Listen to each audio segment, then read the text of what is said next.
कि घूमिया लक्ष्मण नगर नेवरिया आलौने कस के दबाई है जब कमरिया।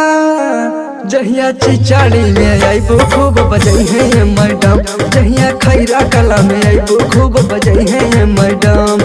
बजई है मैडम खूब बजई है मैडम, बजई है मैडम कस के कुटी है मैडम। जहिया चिचाड़ी में आइबो खूब बजई है मैडम, जहिया लंगड़ी मोड़ पे आइबो खूब बजई है मैडम।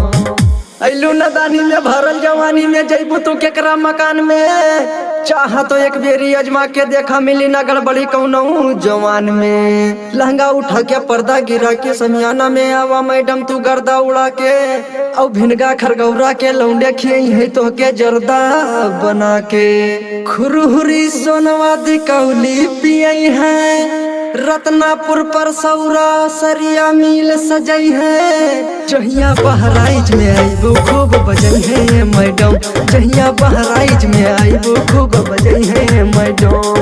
बजई है मैडम कस के कुटी है मैडम, बजई है मैडम कस के कुटी है मैडम। जहिया गिलौला में आइबो खूब बजई है मैडम, जहिया तिलकपुर में आइबो खूब बजई है मैडम।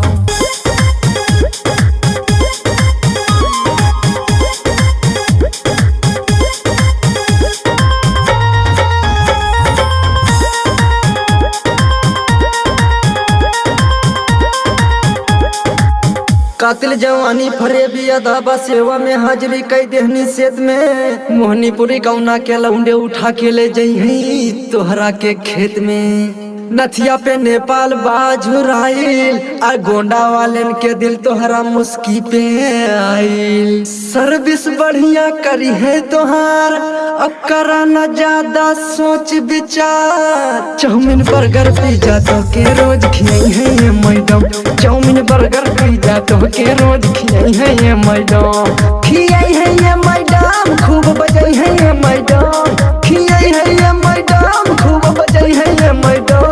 जहिया गोंडा जिला में आइबो खूब बजई है मैडम, जहिया बलरामपुर में आइबो खूब बजई है मैडम।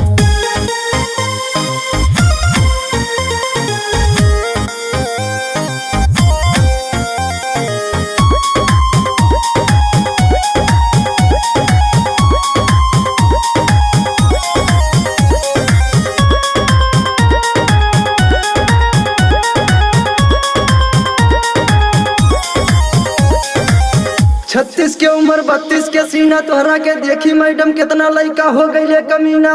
तुलसीपुर नौवापुर वादा दौरा घुसियारी में हिलावा तू सीना, अब बच के रहा मैडम ना तो डाल दी है रोजीना। यच के हंसरा चिचड़ी वाला अखले सारी अन्नान पारा वाला। जतने कमर हिलेबू उतने खूब बजई है मैडम, जतने कमर हिलेबू उतने खूब बजई है मैडम।